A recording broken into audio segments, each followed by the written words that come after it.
Hello students, here we are discussing question 22 of KVPY SA question paper which was held in year 2015. So let us observe what does this question says.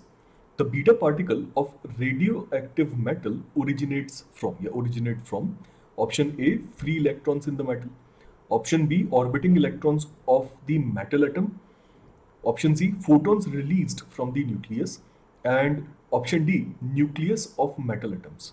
Okay, so observe करते हैं basically beta particles होते क्या है. Beta particles की दो different categories होती हैं. एक होता है बीटा नेगेटिव पार्टिकल्स एंड दूसरा beta positive particles. So what are beta negative particles? They are nothing but highly energetic electrons. Okay, and beta positive particle are highly energetic positrons. They are anti-particle of electron. Basically electron का जितना मास है उतना ही एक positron का मास होता है, but इनके दूसरे क्वांटम कैरेक्टरिस्टिक्स यानी कि इनका चार्ज, इनकी जो स्पिन है वो एग्जैक्टली अपोजिट होती है. Right, so beta beta positive is nothing but a positron, an anti electron. Okay, so beta negative and beta positive particles आते कहाँ से? बेसिकली वो आते हैं न्यूक्लियस ऑफ मेटल एटम से, and hence option D becomes the correct answer. पर वहां होता क्या है?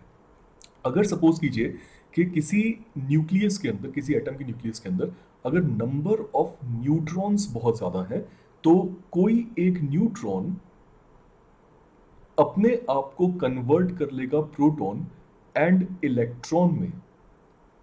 Right, and this electron, when this electron along with a neutrino और एंटी न्यूट्रिनो, इस केस में एंटी न्यूट्रिनो निकलता है जब हम बीटा नेगेटिव पार्टिकल की बात कर रहे होते हैं. तो जब ये नेगेटिवली चार्ज इलेक्ट्रॉन बहुत हाई काइनेटिक एनर्जी से, बहुत सारी एनर्जी से एक न्यूक्लियस से बाहर आता है, तब हम इसे एक बीटा पार्टिकल बोलते हैं. Similarly on the other side, beta positive particles तब रिलीज होते हैं जब किसी न्यूक्लियस के अंदर नंबर ऑफ प्रोटॉन्स ज्यादा हो जाए या फिर अनस्टेबल कैटेगरी में पहुंच जाए. तब उस केस में एक प्रोटॉन अपने चार्ज को बाहर निकाल देता है एंड उस केस में हमें ई पॉजिटिव यानी कि एक पॉजिट्रॉन मिलता है along with a neutrino. This is the symbol of neutrino.